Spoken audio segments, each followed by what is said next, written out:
पहलगाम आतंकी हमले के बाद भारतीय सेना ने ऑपरेशन सिंदूर के तहत पाकिस्तान को मुंहतोड़ जवाब दिया और भारत पाकिस्तान के बीच पिछले 3 दिनों के दौरान लगातार जो है युद्ध की स्थिति बनी रही और युद्ध भी देखने को मिला। लेकिन कल जो है जिस तरीके से बड़ा फैसला लिया गया, डोनाल्ड ट्रंप की तरफ से पहले ट्वीट किया गया कि भारत और पाकिस्तान के बीच सीज़ फायर का जो है घोषणा उनकी तरफ से की गई, जिसके बाद भारतीय विदेश सचिव की तरफ से भी ये बड़ी जो है घोषणा की गई। लेकिन अब इन पूरे मसले को लेकर कांग्रेस पार्टी जो है वो कहीं ना कहीं सवाल पूछ रही है सरकार से कि आखिरकार जब ये मसला 2 देशों के बीच का है तो फिर उसमें तीसरा देश ने क्यों हस्तक्षेप किया और आखिरकार अमेरिकी राष्ट्रपति ने पहले ट्वीट क्यों किया, ये बड़ा सवाल है। और इसी को लेकर आज कांग्रेस पार्टी में एक पोस्टर भी जो है वो लगाया गया है जिसमें इंदिरा गांधी की तस्वीरें लगाई गई हैं। सबसे पहले आप देख सकते हैं किस तरीके से इसमें लिखा हुआ है, इंदिरा गांधी होना आसान नहीं। ये जो लिखा हुआ है नीचे, इंडिया मिसेस इंदिरा। आपको बता दें कि ये जो पूरा पोस्टर आप देख सकते हैं युद्ध के दौरान की वो तस्वीरें हैं जब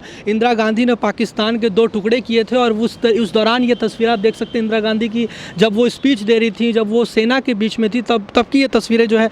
इंडियन यूथ कांग्रेस की तरफ से आप देख सकते हैं लगाया गया है। ये इंडियन यूथ कांग्रेस ने एक मैसेज देने की कोशिश की है कि जिस तरीके से जब भारत पाकिस्तान के बीच युद्ध हुआ था इंदिरा गांधी के समय में, तो उस दौरान कैसे भारत ने पाकिस्तान के 2 टुकड़े कर दिए थे और बांग्लादेश एक अलग राज्य,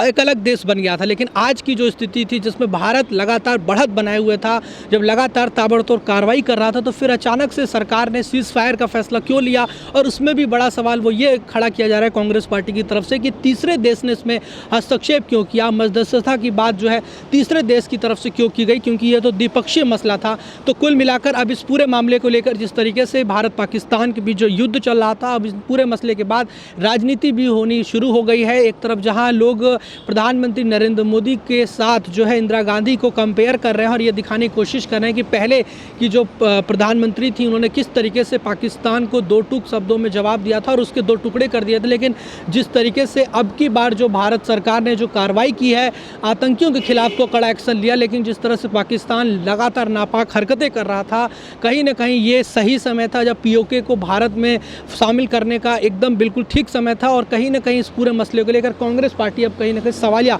निशान जो है वो बीजेपी पर और प्रधानमंत्री नरेंद्र मोदी पर खड़े करते हुए नजर आ रही है। बहरहाल अब ये देखना होगा कि इस पूरे मामले के बाद केंद्र सरकार की तरफ से अगला बड़ा कदम क्या होता है, क्योंकि आपको ये भी जानकारी दे दें कि इंडियन वायुसेना की तरफ से स्पष्ट किया गया है कि अभी भी ऑपरेशन सिंदूर को रोका नहीं गया, बल्कि अभी भी वो जारी है। तो निश्चित तौर पर आतंकवाद के खिलाफ भारत का जो रुख है वो बिल्कुल क्लियर है कि आतंकवाद के खिलाफ कड़ा प्रहार किया जाएगा। लेकिन जिस तरीके से अभी फिलहाल सीज़ फायर जो हो गया है दोनों देशों के बीच, आगे इन पूरे मसले को लेकर क्या कुछ स्थिति बनती है, ये अपने आप में देखने वाली बात रहेगी। वीडियो जर्नलिस्ट कार्तिक के साथ मैं हिमांशु दुबे, डेली 24 भारत, दिल्ली।